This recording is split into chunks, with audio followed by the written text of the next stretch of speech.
বিসমিল্লাহির রহমানির রহিম। প্রিয় দেশবাসী, আসসালামু আলাইকুম।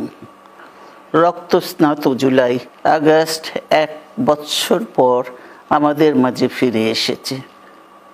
দীর্ঘ 16 বছর ফ্যাসিস্টদের নির্মম অত্যাচার, নির্যাতন, গ্রেফতার, হত্যা, খুনের মাধ্যমে গণতন্ত্রকে ধ্বংস করে এবং এক দলীয় শাসন ব্যবস্থা চিরস্থায়ী করতে চেয়েছিল আওয়ামী শাসক গোষ্ঠী।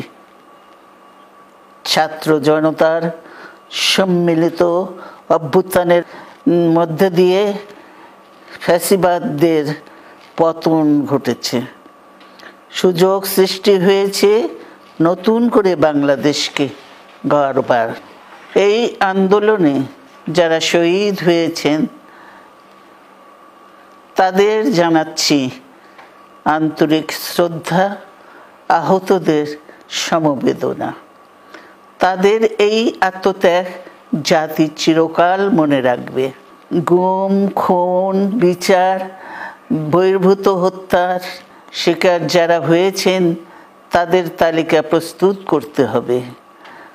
দ্রুত বিচারের ব্যবস্থা ও রাষ্ট্রীয় স্বীকৃতি নিশ্চিত করতে হবে। প্রতিটি পরিবারের সম্মানজনক পুনর্বাসন ও নিরাপদ ভবিষ্যৎ নিশ্চিত করতে হবে। আমাদের সামনে যে সুযোগ সৃষ্টি হয়েছে নতুন করে গণতান্ত্রিক ব্যবস্থাকে প্রাতিষ্ঠানিক রূপ দেওয়ার, তা আমাদের দ্রুত সম্পন্ন করতে হবে। কর্মসংস্থান সৃষ্টি করতে হবে, জনগণের নিরাপত্তা নিশ্চিত করতে হবে।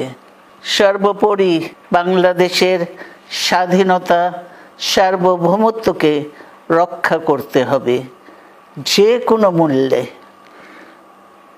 বীরের এই রক্তস্রোত, মায়ের অশ্রুধারা যেন বৃথা না যায় তা নিশ্চিত করতে হবে। ঐক্য বজায় রাখতে হবে। আসুন আমরা সবাই মিলে শহীদ জিয়ার স্বপ্নকে বাস্তবায়িত করি কোটি মানুষের নতুন বাংলাদেশের নির্মাণের স্বপ্নকে।